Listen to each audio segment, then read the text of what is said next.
2023 has already got off to a solid start on the gaming front with a few notable releases such as the surprisingly brilliant Dead Space remake, the surprising because it came out of nowhere Hi-Fi Rush, the divisive but beautiful Atomic Heart, and the bank account decimating PSVR 2. We have a whole lot of year left and there's some great stuff coming up in 2023.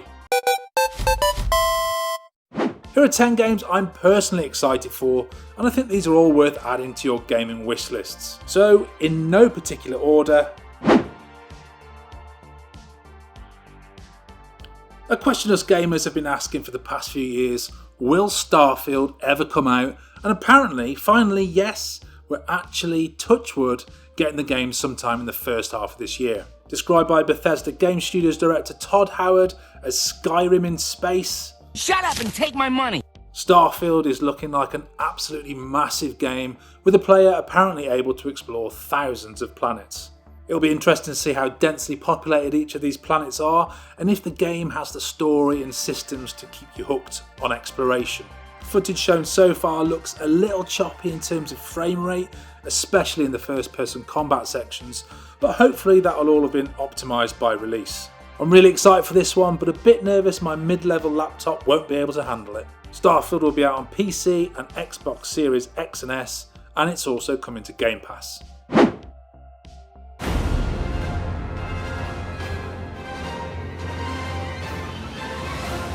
Lies of P is another addition to the Soulsborne-like genre, but this one has an odd idea behind its story. That fella there with a massive weapon, That's what she said! that's old Big Nose himself, Pinocchio, and he'll be searching for the mysterious Mr. Geppetto, battling killer puppets across a Belle Epoque inspired city.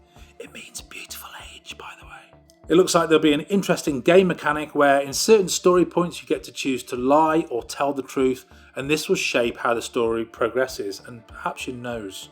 Don't know about you guys, but I think this looks amazing, kind of like a mix of Dishonored and Bloodborne with an odd story and some unique gaming mechanics. Definitely one to keep an eye on. Lies of P released on all formats except for the Switch sometime in August. Next up, a remake of what some people would say is the greatest video game of all time, Resident Evil 4. And whilst I wouldn't even place it as my favourite Resident Evil game, that honour goes to Resident Evil 2. 4 is still a great game, and Capcom are making enough changes to make this a must play, even for those who may have completed the original. Additions to the game include more player choice on how to play, a stronger knife and silent bolt-throwing gun for stealth gamers, a quicker turn and a new dodge mechanic for Leon. The merchant will now offer sub-quests in return for what I imagine will be useful weapon upgrades. The old-fashioned and quite annoying quick-time events are thankfully now a thing of the past. And of course this thing is going to have a big old graphical rehaul. Just like with Resident Evil 7 and Village, this remake will also feature a free VR mode to make you properly poop your pants. Look around. No, this is gonna make me And we'll also see a demo very soon before the game's release, which is set for March the 24th on all formats except the poor old Switch.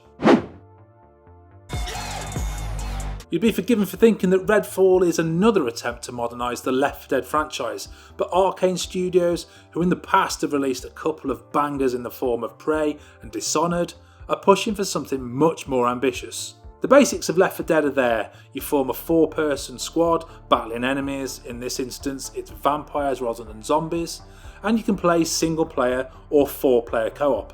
The biggest difference is that Redfall is going to be a semi-open world story-based shooter, and judging by some of the character descriptions such as Jacob Boyer, a supernatural former US military special forces sniper veteran, the game is going to offer several different ways to play through, both on your own or with mates. I'm liking the look of this one, especially how creepy the vampires look, and of course, this team has a very impressive gaming history. Redfall is out on the 2nd of May on PC and Xbox, and it's also coming to Game Pass.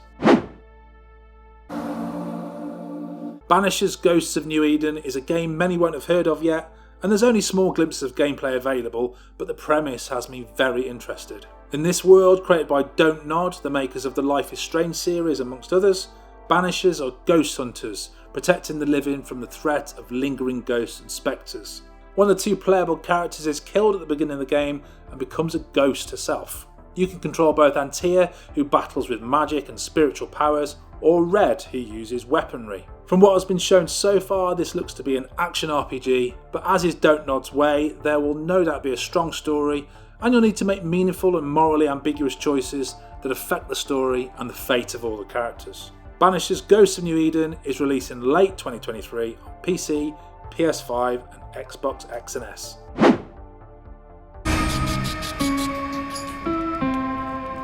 Now this is the big one for me. I absolutely love Hades. I love it so much I did this review for it on my movie channel.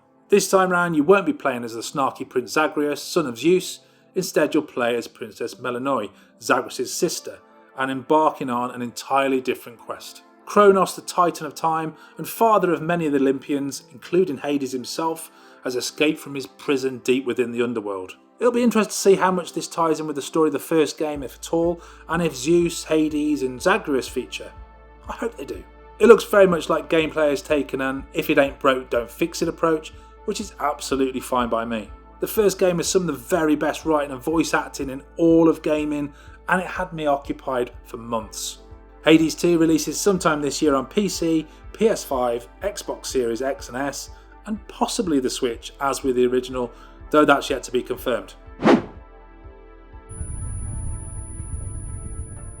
Not a great deal is known about Capcom's Pragmata at this stage, with no actual gameplay footage available. The game's initial cinematic trailer, however, is a sight to behold. It looks like the best game Kojima never made, featuring what looks to be a future Times Square devoid of humans, a mysterious astronaut with an interesting array of tools, a seemingly psychic girl, and a cyborg ghost cat. Not much else to say on this one yet, but that trailer really is batshit. Pragmata releases sometime this year on PC, PS5 and Xbox X and S.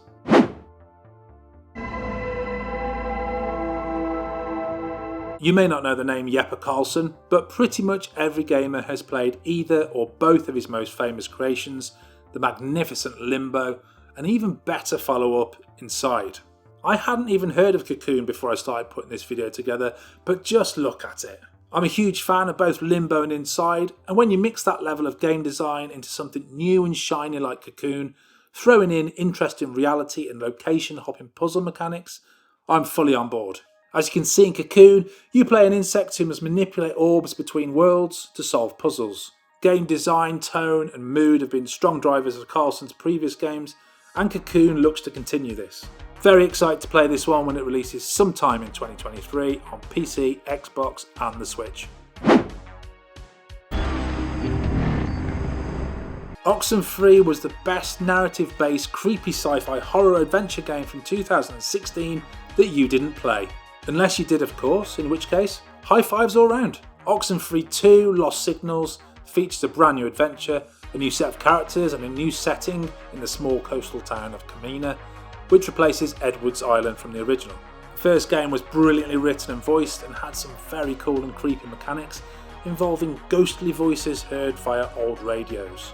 Though the sequel won't be connected to the original through characters or story, Night School Studio have recently patched the original game to include some subtle appearances from the second game's antagonists. A really clever idea and not something I've heard of before, and it does give players an incentive to replay the original.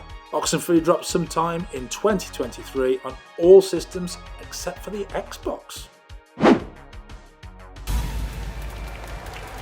We all know what an absolute shit show the release of Cyberpunk 2077 was, but 2 years and many bug fixing patches later, the game is now in a great state. I myself finished it last year and absolutely loved it. The first and only expansion, Phantom Liberty, is coming very soon. Once again you play as V, and once again you're joined by Johnny Silverhand, voiced of course by Keanu Reeves. But Reeves won't be the only Hollywood star on board for the expansion. Idris Elba will be stepping into the cyberpunk world as Solomon Reed, an agent of some shady network. The game will mostly take place in a brand new area of the map and is said to be a spy thriller. A nice new touch which almost feels like an apology for that disastrous launch, Phantom Liberty will feature a brand new radio station which is notable because it will feature music created only by members of the gaming community. Growl FM will contain 12 to 15 tracks submitted by Cyberpunk 2077 players, and I think that's pretty cool. I have big hopes for this one, and hopefully the expansion's release goes without any hitches. Phantom Liberty is out sometime this year and is coming to PC, PS5 and Xbox Series X. So there we go, 10 games I'm excited for this year. Let me know in the comments below what you're most looking forward to from my list, and even better, games not on this list. Happy gaming and thanks for watching.